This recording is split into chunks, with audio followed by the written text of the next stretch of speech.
बिल्लाहि मिनश्शैतानिर्रजीम बिस्मिल्लाहिर्रहमानिर्रहीम। अस्सलाम वालेकुम प्यारे बच्चों, उम्मीद है आप अपने घरों में सही सलामत होंगे। आज हम जो टॉपिक पढ़ने जा रहे हैं वो है की फीचर्स ऑफ इंडियन कॉन्स्टिट्यूशन। ये क्लास 8th के लिए और सोशल साइंस से है।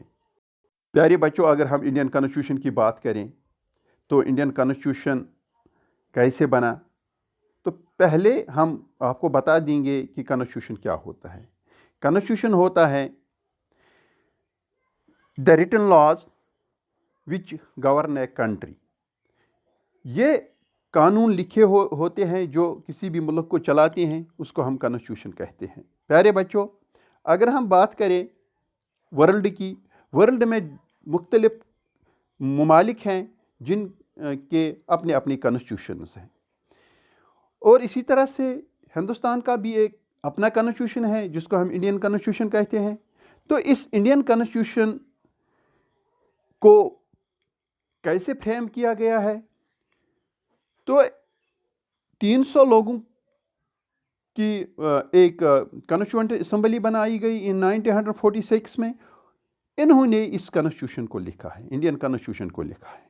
लेकिन इस कॉन्स्टिट्यूशन के लिखने के दौरान इन मेंबर्स ने इस बात का ख्याल रखा कि हिंदुस्तान जो है ये एक बहुत बड़ा मुल्क है और यहाँ मुख्तलिफ कम्युनिटीज़ रहती हैं और मुख्तलिफ ज़बानें बोलने वाले लोग रहते हैं, जिनका रिलीजियस मुख्तलिफ हैं और जिनके जो कल्चर्स हैं वो मुख्तलिफ हैं। प्यारे बच्चों, अगर हम बात करें की फीचर्स ऑफ इंडियन कॉन्स्टिट्यूशन, जो ये है, नंबर 1 फेडरलिज्म। जो हमारा कॉन्स्टिट्यूशन है जिसको इंडियन कॉन्स्टिट्यूशन कहते हैं, ये हमें federal form of government provide करता है, फराहम करता है। फेडरल फॉर्म ऑफ गवर्नमेंट के माने क्या हुए? इसका मतलब ये है हमारे मुल्क में 2 किस्म की गवर्नमेंट्स होती हैं। एक को हम स्टेट गवर्नमेंट कहते हैं और दूसरे को हम सेंट्रल गवर्नमेंट कहते हैं।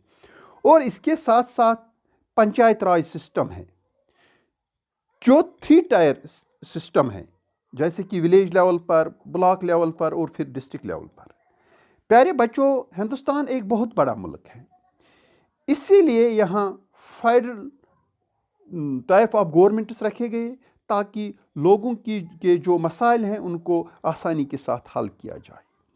तो जो स्टेट गवर्नमेंट है वो एटोनमस है, वो खुद मुख्तार है फैसले लेने में, लेकिन नेशनल कंसर्न पर जो स्टेट गवर्नमेंट है उसको फॉलो करना पड़ता है सेंट्रल गवर्नमेंट के लॉज को। तो फेडरलिज्म के तहत जो स्टेट गवर्नमेंट होती हैं वो एजेंट्स होते हैं सेंट्रल गवर्नमेंट के। प्यारे बच्चों, इसी तरह से दूसरा की फीचर जो है वो है सेपरेशन ऑफ पावर्स।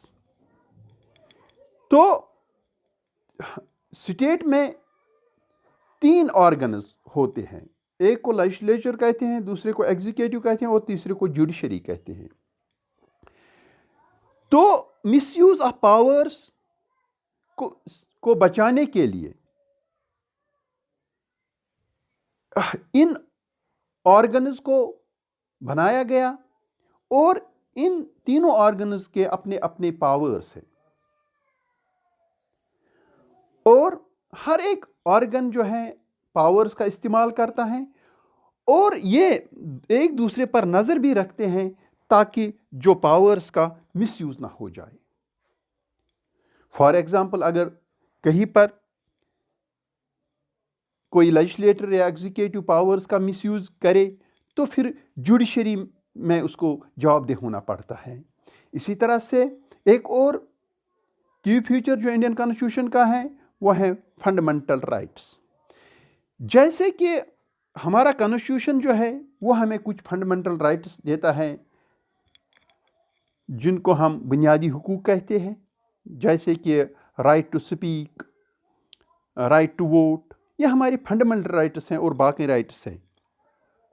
तो इस तरह से जो ये राइट्स हैं ये हमें बचा देता है अगर हम पर स्टेट या कोई इंडिविजुअल पावर्स का मिसयूज करे।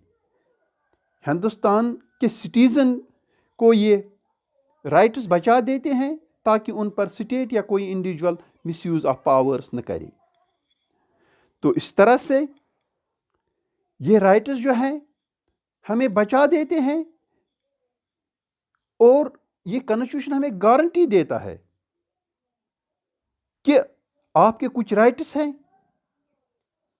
جن کی خلاف ورزی نہیں ہونی چاہیے، یا کوئی بھی انسان یا کوئی بھی اسٹیٹ جو ہے وہ کسی انڈیویجول پر کوئی ایکسیس یوز آف پاور نہ کرے.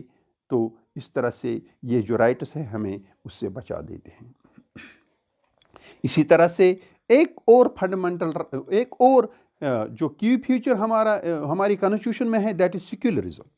پیارے بچوں، یہ بہت ہی امپارٹنٹ فیچر ہے، بہت ہی امپارٹنٹ فیچر ہے ہماری کانسٹیٹیوشن میں. اس کا مطلب کیا ہوا؟ سیکولرزم کا مطلب کیا ہوا؟ اس کا مطلب یہ ہے کہ جو بھی مذہب انڈیا میں ہے، چاہے ہندو مذہب ہو، مسلم ہو، کرسچینٹی ہو، سکھزم ہو، ہر ایک مذہب برابر ہے. تو اسٹیٹ گورنمنٹ جو ہے وہ کسی پرٹیکولر مذہب کو پروموٹ نہیں کر سکتی ہے. تو اس طرح سے پیارے بچوں، آپ نے دیکھا کہ ہمارے ملک میں بہت سارے مذاہب کے ماننے والے لوگ رہتے ہیں. تو ہر ایک انسان کو اپنی مرضی ہے وہ کس مذہب کو فالو کرے، یا جو حکومت ہیں وہ کسی ایک مذہب کو پروموٹ نہیں کر سکتے ہیں. تو اس کو ہم سیکولرزم کہتے ہیں. پیارے بچوں، اس طرح سے ہمارا آج کا ٹاپک یہی پر اقدام کو پوچھا. خدا حافظ.